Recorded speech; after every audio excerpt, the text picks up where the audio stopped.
I'm going to be doing my top 15 fourth albums by death metal bands. Hope that made sense.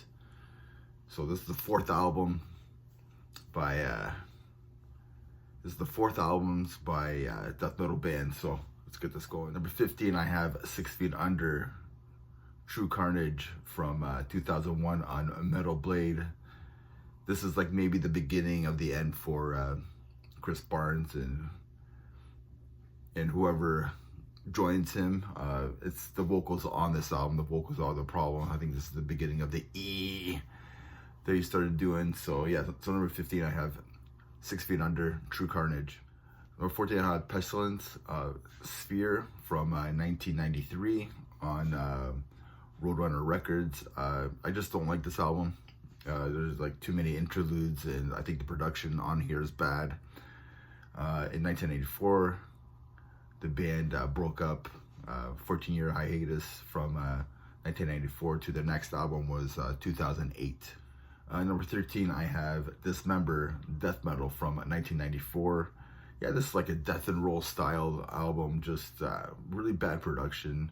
I had a hard time hearing the vocals on here. I just found the guitars like really overpowered everything on the production for this album. Number 12, I have Deicide, Serpents of the Light from 1997 on Roadrunner Records. Yeah, this is a fast death thrash. There's some great riffs on here. Just like too many corny lyrics on here. Just too much after a while.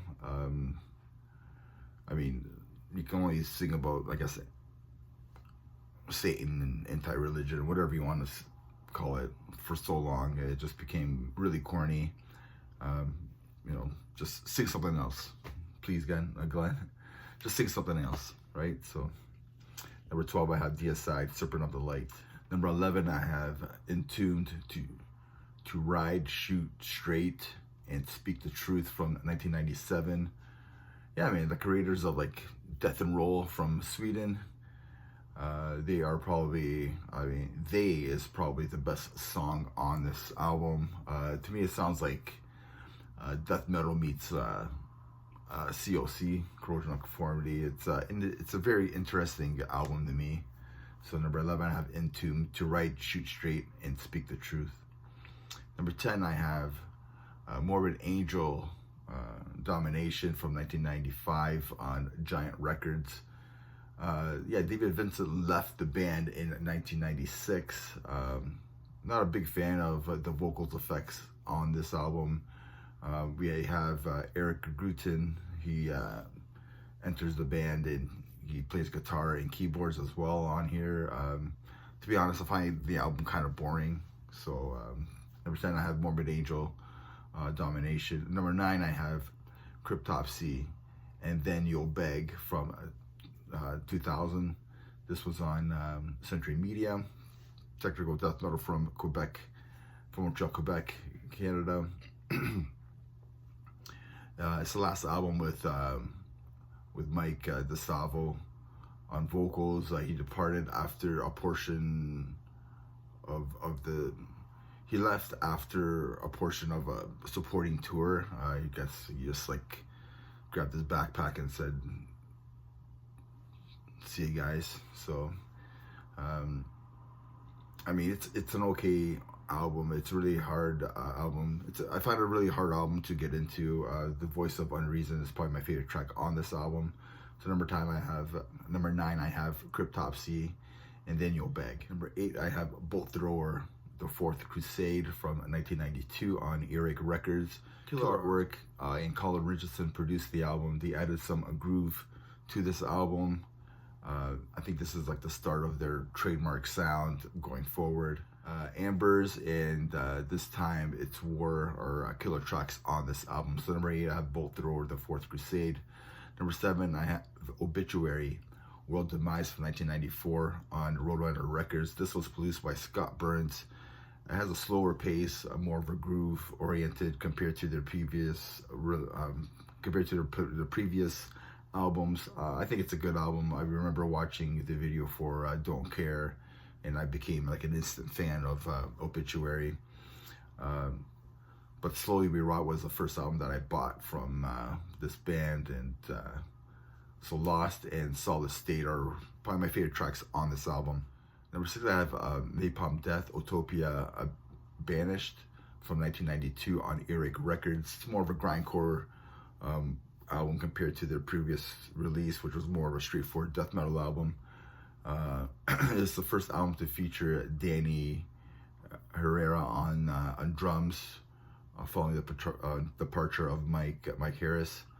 The album is produced by Colin Richardson, of course. Dementia Access is a killer track. Cause and Effect is another killer track. Upward and Uninterested is another killer track on this album. So number 6, I have Napalm Death, Utopia, Banished. Number 5, I have Suffocation, Souls to Deny from 1994 on Relapse Records. The artwork is done by Dan Seagrave, awesome artist. This is a brutal technical death metal album. I think it's one of the most brutal albums ever. This album is really brutal. After a 6-year hiatus, there's no bassist on this album. Bass was played by Terrence and the drummer Mike Smith. Every song is just brutal on here. So number 5, I have Suffocation, Souls to Deny.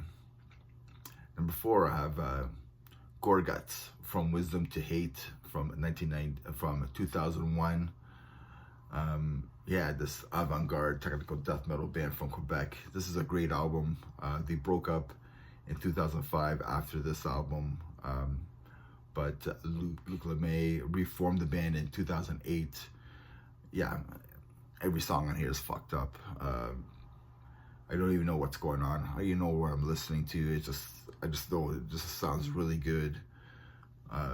Avant-garde technical death metal stuff from Gorguts. Number 3, I thought this was going to be my number 1 album for the 4th albums from death metal bands, and that's Cannibal Corpse of the Bleeding from 1994 on Metal Blade Records. This is the last album with Chris Barnes on it. Everybody knows that. This was produced by Scott Burns.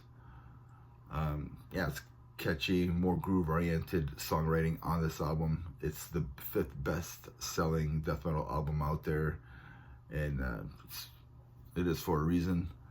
Staring Through the Eyes of the Dead, Stripped, Raped, and Strangled, Fucked with the Knife, Pulverized, The Pickaxe Murder.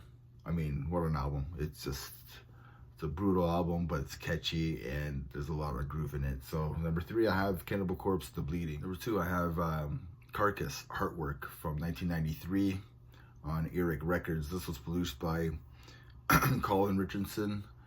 I think this is like the beginning of the melodic death metal. This is a classic. It's probably an essential album that everybody should have. One of my favorite albums of all time. Michael Almont left the band after recording to form Spiritual Beggars. So we got Jeff Walker's on vocals and bass, and then Bill Steer on guitar, Michael Almont on guitar, and then Kevin Owen on drums. This album is just a masterpiece. Everybody should know this album. So number 2, I have Carcass, Heartwork. The number 1 album I have here is Death Human from 1991. Relatively Records. This is a perfect album.